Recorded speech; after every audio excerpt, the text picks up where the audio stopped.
اگر کسی کو تھائرائڈ رہا تو اجلا نمک اور شکر 40 دن چھوڑانا.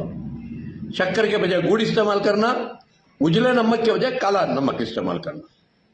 اور 40 دن بھی جوس پینا، صبح کو ملی کا جوس گرم پانی مار کو پینا. پھر آدھے گھنٹے کے بعد انار کا جوس. پھر آدھے گھنٹے کے بعد کوتمیر بھی تلسی کا پتا ڈال کو مستری ڈال کو جوس بنا کو پی جاؤ. 40 دن میں آپ کا تھائرائڈ ختم.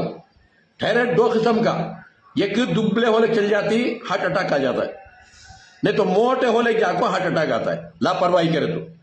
اگر 40 دن تم یہ جوزاں پی گئے تو اور شکر نمک نہیں کھائے تو انشاءاللہ 40 دن میں آپ کا تھائرائڈ چلے گا. اور 40 دن بھی تھائرائڈ کی گولی کھانا. اب نہیں کھاتے رہے تو بھی ڈاکٹر کو پوچھ کو لے کو 40 دن گولی کھانا ساتھ میں. 40 دن کے بعد عمر بھر کے لیے آپ کو تھائرائڈ کا کمپلیٹ ختم ہوا ہے تو انشاءاللہ. اور دوسرا یہ رہا کلونجی کا کشایا، یہ ہر بیماری کا سفایا. ایسے 200 کے قریب جڑ بوٹیاں ڈالتی اس کے اندر، 200 کے قریب جڑ بوٹیاں ڈال کر یہ بناتی. اگر یہ پیتے رہے اندر کے پورے بیماریاں ختم ہوا دیں اور باہر کے بیماریاں پکڑتے رہی. صبح کو 1 آدھا کپ، شام کو 1 آدھا کپ، 2 ٹائم پی لینا. شام کو ایرنڈی کا تیل لے 2 چمچے دال پی لو، صبح کو زیتون کا تیل رہتا ہے کہ اس میں پی لو.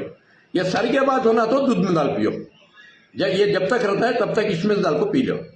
3 مہینے پی گئے تو آپ کے پرانے سے پرانے بیماریاں بھی ختم.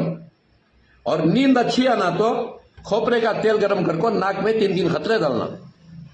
کبھی کھوپرے کا تیل ڈالو، کبھی گھی ڈالو، پیور گھی کمکما کر لے کو 3 خطرے ناک میں. اور گاڑی نیند آتی ہے، اچھی نیند آتی ہے انشاءاللہ ڈال لو.